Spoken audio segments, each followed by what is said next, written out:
CM KCR గారు వచ్చినాక అక్కలకు చెల్లెళ్లకు అందరూ కూడా ప్రతి పండుగ ప్రతి బతుకమ్మ పండుగకు కొత్త చీర పెట్టి పేదింటి బిడ్డలందరూ కూడా మంచిగా బతుకమ్మ ఆడాలి, మన గౌరవం పూజించుకోవాలని చెప్పి బతుకమ్మ పండుగ కొత్త చీర పెట్టిన ఘనత కూడా మన సీఎం కేసీఆర్ గారు. అదే మాదిరిగా ప్రతి కులమత భేదం లేకుండా హిందువులకు కానీ ముస్లింలకు కానీ వాళ్ళ వాళ్ళ బట్టలు కూడా పండుగలకు బట్టలు పెట్టిన ఘనత కూడా మన సీఎం కేసీఆర్. ఇప్పుడు మనం చూస్తున్నాం, ఒక పెద్దక్క, ఒక అమ్మమ్మ, ఒక నాయనమ్మ, వీళ్ళందరూ కూడా పెద్ద మనుషులంతా కూర్చున్నారు ముంగట. అక్క మీకు 2000 పింఛన్ వస్తుందా లేదా అక్క? 2000 పింఛన్ వస్తే ఎంత తలకా ఎంత సంతోషంగా ఉందని చూడు.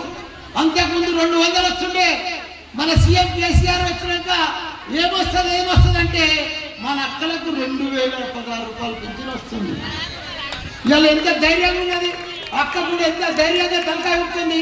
అర్థం పెట్టుకుని అక్క మంచిగా ఇప్పుడు ఆమె బ్యాంకుల ఖాతాలో మీరు చూస్తే అసలు మీ బ్యాంకులో కూడా పైసలు ఉన్నాయి. మా అక్క బ్యాంకులో 50,000, 60,000, 70,000 జమ ఉన్నాయి. కోడళ్ళ తానే పైసలు లేవు, అత్తల తానే పైసలు ఉన్నాయి. ఇప్పుడు మన సీఎం కేసీఆర్ ఇప్పుడు అప్పుడేమో అత్తలే కోడళ్ళను కొడుకులు నడుకోవాల్సి వచ్చు, కానీ ఇప్పుడు చేయి చాపే పరిస్థితి లేదు. సీఎం కేసీఆర్ గారు పెద్ద కొడుకు నేనున్నా అని చెప్పి ప్రతి అక్కకు డబ్బులు 2,000 టెన్షన్గా 2016 రూపాయలు ఇస్తున్నాడు. అవి కూడా మా అక్కలు వాడతలేరు పైసలు. మళ్ళీ కొడుకుతానే కోడళ్ళతానే తీసుకొని వాళ్ళ పైసలు అట్లనే జమ పెడుతున్నారు.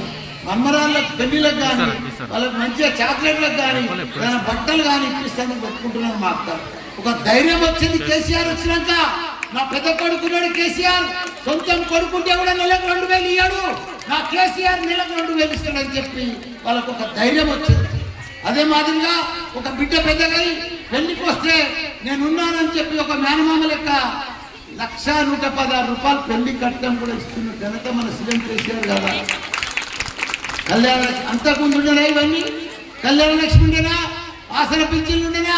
ఉండే 200 ఉండే. కానీ ఇప్పుడు మన సీఎం కేసీఆర్ గారు ఒక ధైర్యం ఆడబిడ్డలకు. ఇంతమంది సర్పంచ్లు అయినా, ఇంతమంది వార్డు మెంబర్లు అయినా, ఇదంతా మహిళల కోసం 50% రాజకీయంలో రిజర్వేషన్ తీసుకొచ్చిన ఘనత మన సీఎం కేసీఆర్ గారు. ఆ రిజర్వేషన్ రాకపోతే వీళ్ళు సర్పంచ్లు అవుతురా, వీళ్ళు వార్డు మెంబర్లు అవుతురా, కాకపోతే అంతా మొగోళ్ళే నిలబడు, వెనక నిలబడు.